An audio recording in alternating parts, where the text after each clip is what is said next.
Now, Mrs. Andreasson, you were on the spacecraft. They had examined you. Do you have any physical scars or any evidence that you were examined? Well, I went for X-rays of my head and everything, and there were no breaks in the bone.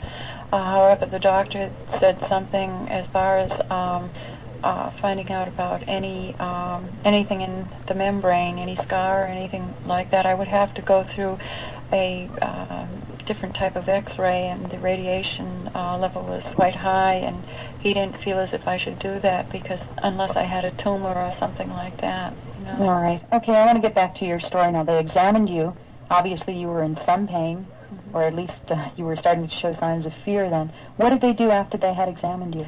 Well, after they had examined me, they took me back to the cubicle where they told me to change into my regular clothes, and from there I was escorted into this room that appeared like a Quonset hut-type room, half cylindrical.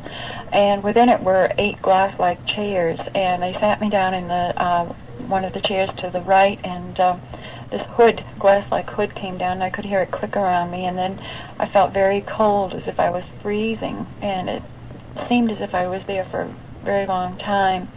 And from there I was taken and put into another chair to the left, and again this glass-like hood came down and sealed around me, and I could hear the snap, and they also put some tubes in my nose, and I could hear it, as they put them into the glass, I could hear it seal, and also a tube for my mouth, and they told me to keep my eyes closed, and they gave me this reddish color liquid to take, and it tasted very sweet. I felt very relaxed from it, and meanwhile this gray liquid fell down, was falling on my head, and it was filling up in the bottom of the chair, and when it was filled, it vibrated like a whirlpool round about me, and from there they drained that out, took the breathing tubes out, and set me on this track where one being was in front of me and one being was in back of me. And at this point, they had their different uniform. It was a sort of a shiny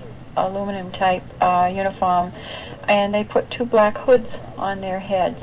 And we went out of this room into a very dark black tunnel that seemed as if it was chipped out of stone, and there were other entrances. I could tell because their uniform sent off like a bright light, and I could see like darker holes off to the sides. And did you start thinking that maybe these weren't angels after all at this point? I didn't know what it was. I really didn't know. But the term alien still didn't cross your mind? I wasn't. Yeah. You weren't in that frame of mind, obviously. No, I wasn't aware of UFOs, Okay. So anyway, I was taken through this tunnel, and we were coming up to a mirror, and I thought we were going to crash right through the mirror, and instead we passed just like we passed through the wood in my home. And we came into this red atmosphere, and in this red atmosphere there was no vegetation. There were just large buildings with square windows, and there were these strange creature-like beings having like 2 stalks for a head with very large eyes on the end of them. And they were crawling all over the walls and in and out of the windows and all over the place. And as I said, the 2 beings had hoods, these black hoods on, and evidently they thought that my head felt very heavy. Evidently they thought my black hair was covering enough for me that I, didn't need anything else. So we passed through this area into a green atmosphere, and it was beautiful. It was just fantastically beautiful. There were things there I can't even describe today. They, nothing that I could relate to in this in planet Earth, and so I saw different things there. A domed city. A pyramid. This was obviously their planet then? No, this was not their planet. They told me that this was the high place. The highest place. All right. They had told me their planet, the name of their planet, but I couldn't pronounce it. There was too many consonants in it. I've tried. Did they say it was in this galaxy or in another, or they gave some writings, but I'm not really aware of what they are. I just passed them on into the investigators.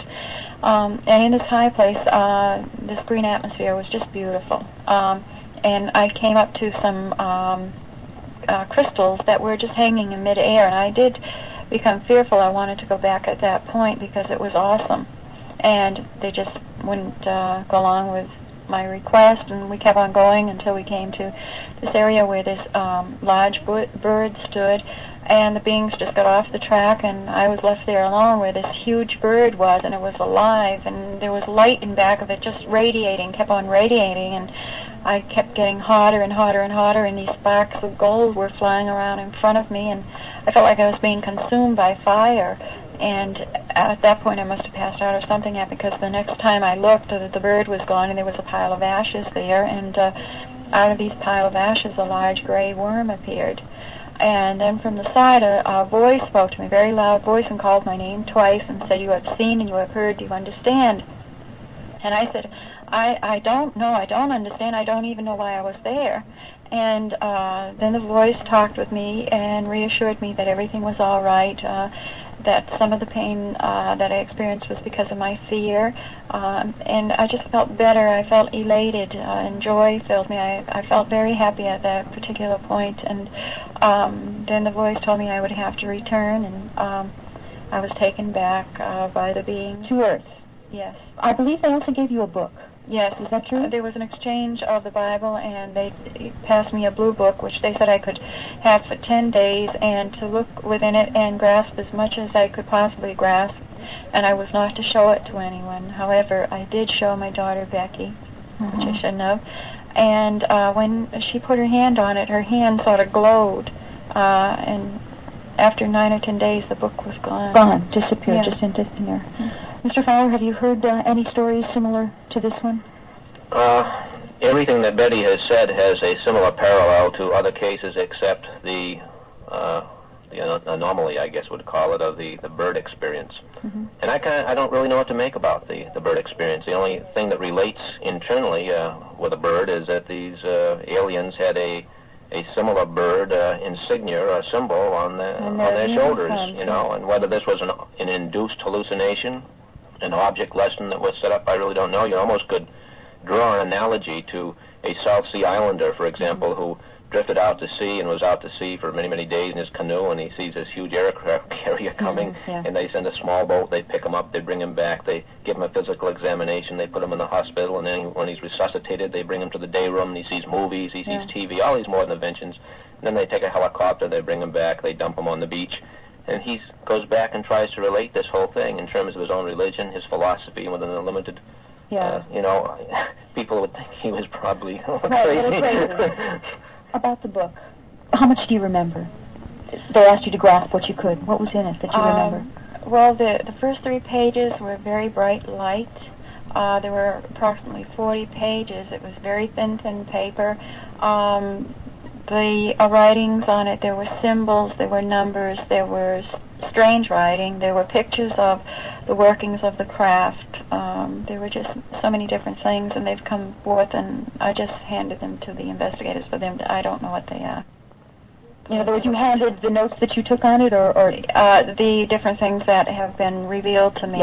I've just passed the writings and things over to the investigators. Also, my daughter Becky is able to write the same strange writing that was in the book, and at a few occasions I have been able to too. And it is not like automatic writing where something takes hold of her hand. She's just able to sit down and she writes them. She has page after page of this particular stuff. It's incredible. Unfortunately, we are about out of time. We are out of time, but I must ask you, if they were to come back, would you go with them? If they wouldn't put me through the physical examination, probably yes, but other than that, no. Needless to say, this is an absolutely incredible story. Whether or not you believe in UFOs and close encounters of the third kind, I think you will agree, ladies and gentlemen, that this is an absolutely incredible revelation. Again, it is in a book called The Andreasson Affair. It is the documented investigation of a woman's abduction aboard a UFO. Our guests on K-Earth and Transition have been Betty Andreasson and UFO investigator Ray Fowler. Thank you both very much. Thank you for having us.